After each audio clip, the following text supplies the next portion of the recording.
My name is Holly Fang. I'm the president of the Singapore FinTech Association, and it's a real honor to be here on stage with two great leaders in Singapore payments.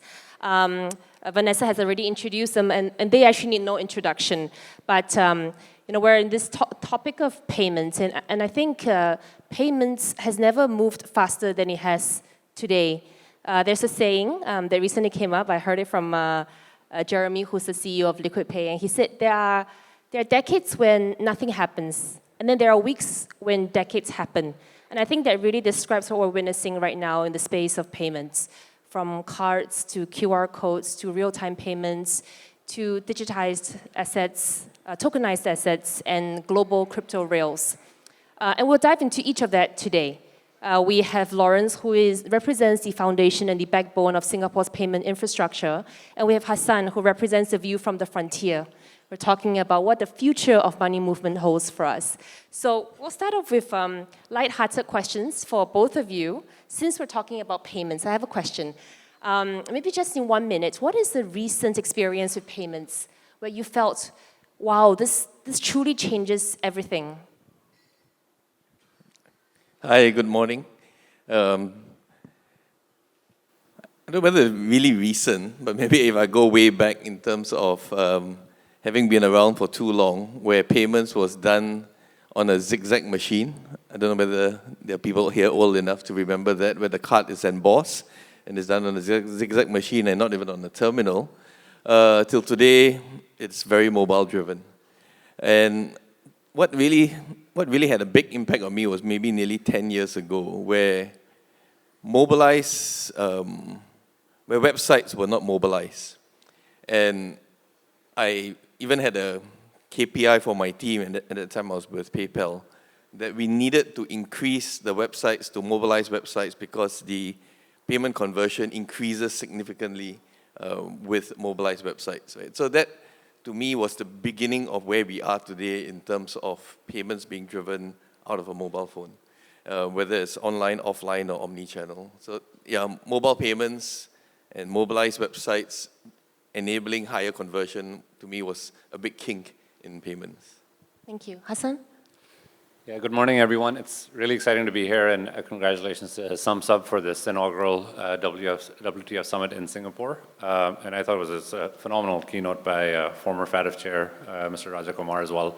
So I think one wasn't just maybe payments moment that maybe feels a bit normalized to me at this point, but I think is really exciting is just as a sort of an expat living in Singapore, just managing my own cross-border finances between sort of my US bank accounts and my Singapore-based bank accounts.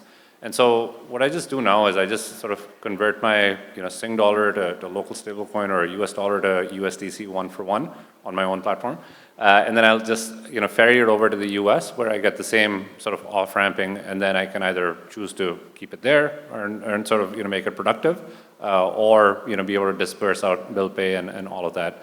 And I think it's an indicative of sort of where we're going and what kind of like flattening we can expect ahead. Thank you both. And we'll start off then with a bit of what the now is, and I want to direct this question to Lawrence.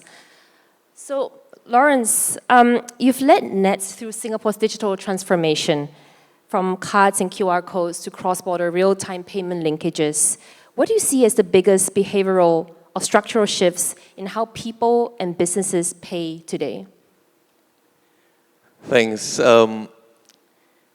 I think not so long ago, within quite recent memory, we were convincing ourselves and convincing our merchants and consumers to use more and more digital payments, regardless of the form factor, whether it started with a piece of plastic and then to mobile, whether offline or online.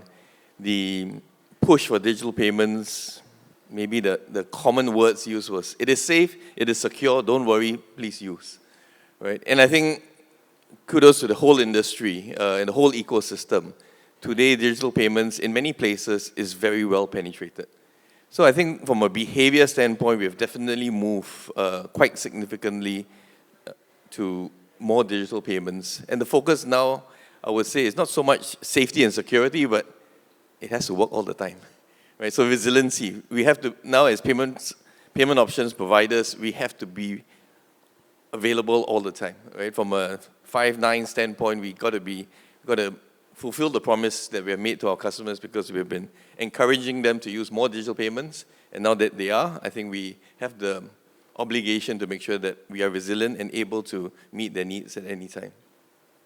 And when we talk about cross-border, what are some of the pain points or concerns you feel that are ripe for disruption? I think for cross-border, there is cross-border has been around a long time. In recent times, what we have done for cross-border is enable A-to-A, account-to-account movement of money, very much led by G2G efforts. We have also done commercial efforts where it's P2M, person to merchant, where it is using the form factor of QR. Right, so the A2A or P2M on QR, I would say, is complementary to the existing major payment options around today because it is mainly non-terminal. Right, so where terminal payments are well penetrated, even QR payment, which is static paper-based or account-to-account, really complements what exists today and really eats into cash. But there are many prerequisites, I think, required to make sure this is a success. And maybe I'll just mention one prerequisite for cross-border is it must, in our experience, it has to be well penetrated domestically before we can even explore any bilateral or even multilateral cross-border. And since we're talking about QR and wallets, do you see the future as moving towards one mega wallet? It could be one mega wallet domestically, or do we foresee us moving towards one mega wallet globally or regionally? Or do you see as many working together interoperably? So I think this is a very interesting question, right? And if I may, I share what I've said with my team as well. I think when I first started off in payments, when we used to do payments with a piece of plastic, right? We did not assume as a consumer that every terminal I see, I can go and tap that terminal and use. But now there is an increasing understanding or increasing need to meet where consumers tend to think that if they see any QR, they think they should be able to pay with any QR. So there is this need that needs to be addressed, and from our understanding, it is not a it's not a technological challenge. Technology-wise, I would say, is relatively easy to continue to make it safe, secure, and even protect from potential fraud, right? But it is more a commercial challenge. From a commercial standpoint, traditionally at least, payment points have been seen as an asset of the payment company. And if it's interoperable, means are the payment companies willing to share an asset with competitors, so to speak, right? So I think it's more a commercial understanding that has to be reached, aligned with, so that maybe the rails are not used for competition, but the trains are then used to compete, if that makes sense. Yep. And I think that then I also want to pivot a little bit to Hassan. And I want to start off with Coinbase, crypto native company that you're from. I know recently you announced that you've launched Coinbase Business in Singapore, making us the first international market outside of the US. And this follows also the announcement of Coinbase setting up your engineering hub here. So a question, why Singapore? Yeah, we're very excited to be in Singapore. Singapore, I think, even for the folks maybe visiting for the summit, like it's in the air. You can, feel the excitement, the vibrancy, the dynamism of this ecosystem.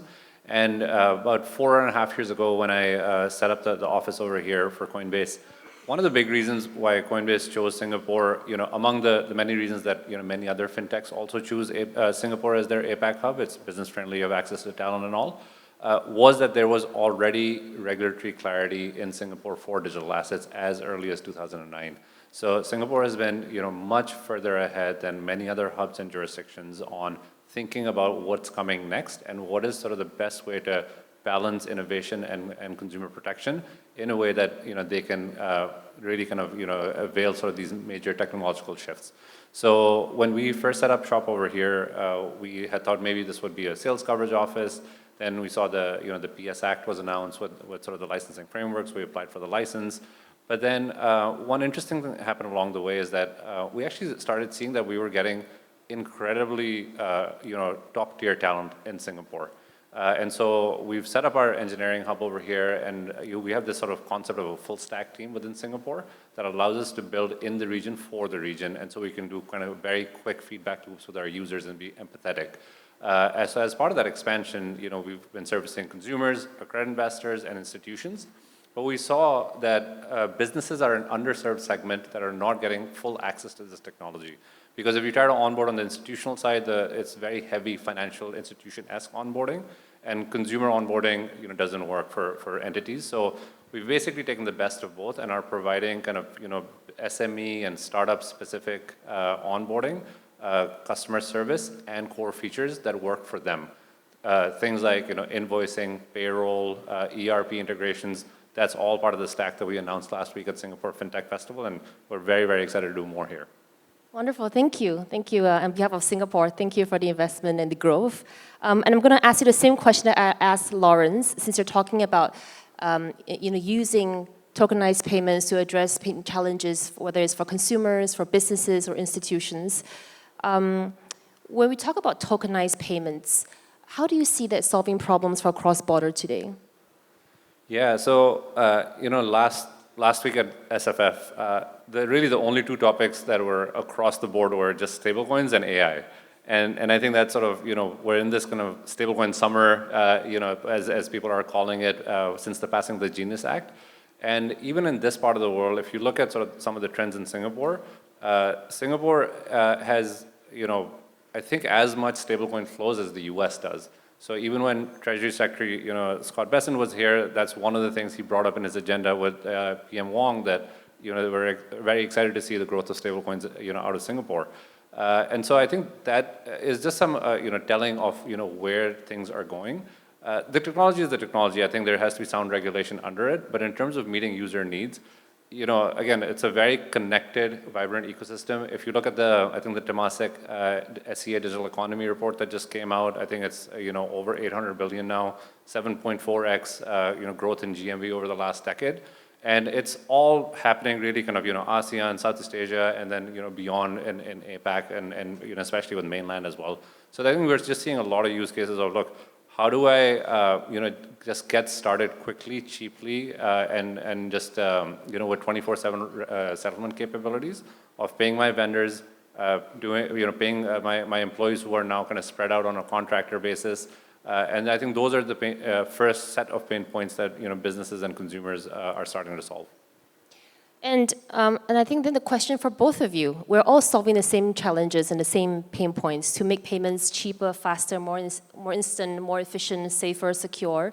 And do you see then the real-time payment linkages that we are building, connecting whether it's bilaterally or multilaterally from a Project Nexus standpoint, and also at the tokenized blockchain level, where we're connecting all the stablecoin and crypto payment rails, do you see these two rails to be coexisting, or do you see them converging? Maybe Lawrence? So the short answer would be yes, I see them converging. But I think the understanding, at least, that I have is that today, with in a decentralized model, there would be a need for, or new payment options will always have a need for payment points. And existing models or schemes, we call it today, can help to provide payment points. In the future, will the schemes or the payment points be relevant if the seller or the merchant can go on chain by themselves? Then potentially we would have to reimagine our new model, right? But I think from a beginning standpoint, like now, there can be a convergence, because there would be different assets that we can bring together to help the buyer and seller come together, regardless of the currency type or the source of funds.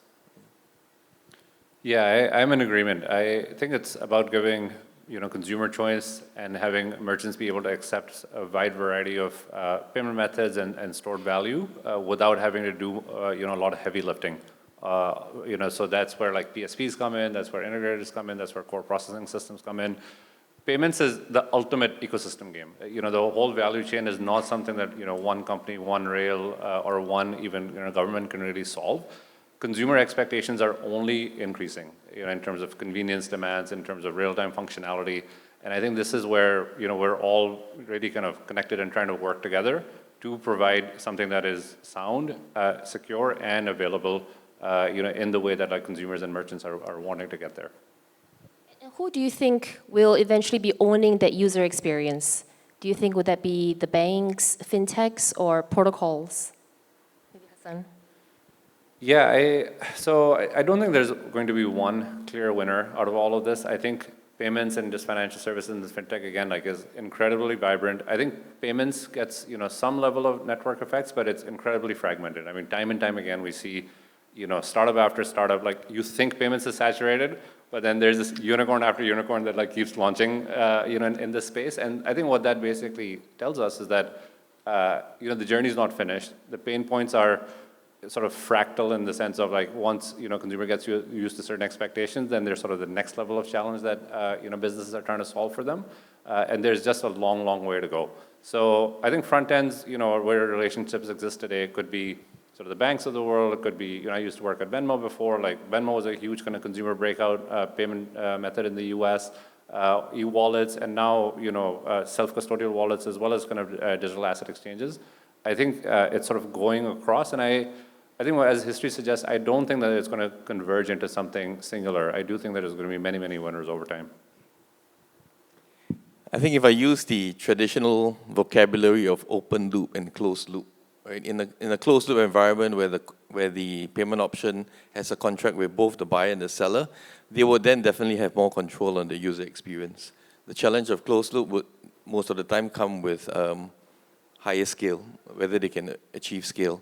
I think with more scale in open loop, then the challenge is they would probably have less control on the user experience and more dependency on cooperating with both either the seller side, the buyer side, or even the rails that it rides on. And then the question becomes, do we think that maybe let's say stablecoins, Hassan, you mentioned that stablecoin was one of two key themes at SFF last week. Do we see a future where stablecoins will completely replace, let's say, FAST? So I think there are two different things, right? So stablecoin, maybe I see it as the currency. FAST are the rails. They can move currency. Today, FAST doesn't move. FAST moves traditional currency. Tomorrow, FAST can move CBDC, can move stable coins. So I think, yes, the rails can always move different kinds of currency. So I think they are compatible, and it's not one or the other. Yeah, I think if, for historical precedent, if you just look at cash, right, people thought maybe digital payments is going to rip out cash over time. But I think consumer habits can be very sticky and very persistent. And it's almost sometimes you have to wait for generational changes to occur. So I don't think that there's the change is going to be as fast as maybe people expect. I also think that there's other gating factors like long established sort of both kind of legal precedent as well as commercial agreements that are in place that make the whole system run at the scale that it does today. That said, my perhaps spicy take around all of this is that I do think that stablecoins are like a Starlink for money. I think a lot of the work being done to kind of build this sort of infrastructure so you can almost sort of upload fiat into stablecoins has set off this progression in motion that once consumers get used to thinking about how can I just send a kind of real-time payment cross-border without really having to think about it, it's very hard to come back. And so if we think about maybe the mix between what exists today at the call like banking and e-money layer versus sort of what's at stablecoins, I expect that progression to continue, and that is something that shows up in a lot of projections as well. Like stablecoins are 300 billion today. It could easily be 10x from where they are in a few years. So I think once it gets to a certain point, like there will be less fiat off-ramping out of stablecoins, and I think the circular economy will exist at the kind of higher sort of velocity layer. And no innovation or trusted and responsible innovation discussion happens without bringing in, I guess, the views of the regulator. So to both of you, I know in your jobs you also interact quite fairly with MAS. What are your views of how Singapore's regulator, whether supports or hinders developments in this space? Maybe Lawrence? Of course, I got to say support. No, no. I think that the truth is MAS really manages a very tight balance, from a supervisory standpoint and from a growth market development standpoint. And I think both are and should not be in conflict of each other, but both have to grow and push the boundaries on both sides.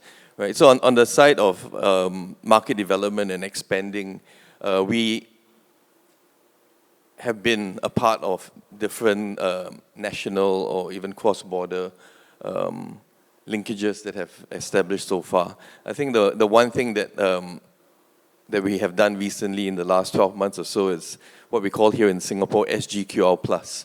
Right? It's really trying to make it easier for a merchant to accept interoperable QR payments. So today we signed the merchant with one contract, and almost every domestic inbound wallet bank app can scan that QR. And that was led by the regulator as well. Yeah, I mean, we put our money where our mouth is, and we've invested hundreds of millions of dollars into Singapore, and will continue to do so. And that's sort of off the back of this long-term trajectory of Singapore being incredibly stable and long-term thinking, in its approach to nurturing industries. And we saw that with digital assets, very, very early on, and we think it's heading in the right direction. The single currency stablecoin framework that was introduced in 2023, I think it's sort of in the final passages, so we're excited to see that through as well. And this notion of balancing innovation and trust, I think sound regulations are at the baseline. I don't think that you can get very far. You can do a lot of experimentation and POCs and maybe sort of get to a certain scale, but I think especially crypto has just matured so much over the years that it's at a point where we have to work with the ecosystem. We have to work with sound policy development. And with stablecoins, like one of the idiosyncratic risks was, hey, what's backing these stablecoins? And I don't think that institutions are going to come in until they're very assured. So having high quality liquid assets, having a custodian, having kind of bankruptcy remoteness, having assurances on redemption, that's all earmarked out in the Genius Act. I think a lot of the other kind of frameworks around like Asia as well borrow from the same concepts to address the same systemic risks. And I think we're across that hurdle at this point. That's also what's enabling the growth trajectory that we're seeing today. Thank you. And I would love to double click on every single question, but unfortunately we're coming on time. So you will see that we're barely scratching the surface here, but I need to move on to my final question.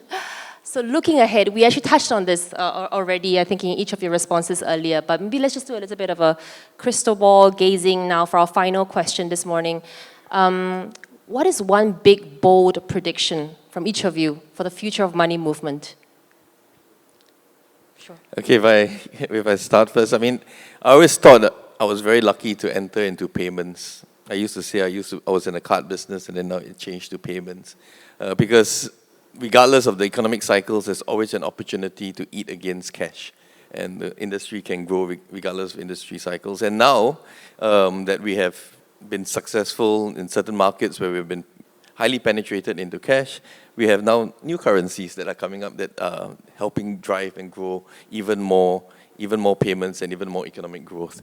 Right? So to me, I think the user experience will continue to improve, and I think the one big thing in my humble point of view that will make a difference will be speed and how data can be moved. So I think with the help of the ecosystem, especially with telcos, speed of movement of data will help improve user experience. Yeah, maybe this is not the best thing to say at a fraud summit, but my take is that agentic payments are also coming much faster than people expect. So when I look outward into what's next, or the frontier of the frontier, that's something that we're very, very excited about. Coinbase wrote this spec called the X402 protocol, which is a standard for how machine-to-machine payments can occur within the fabric of HTTP.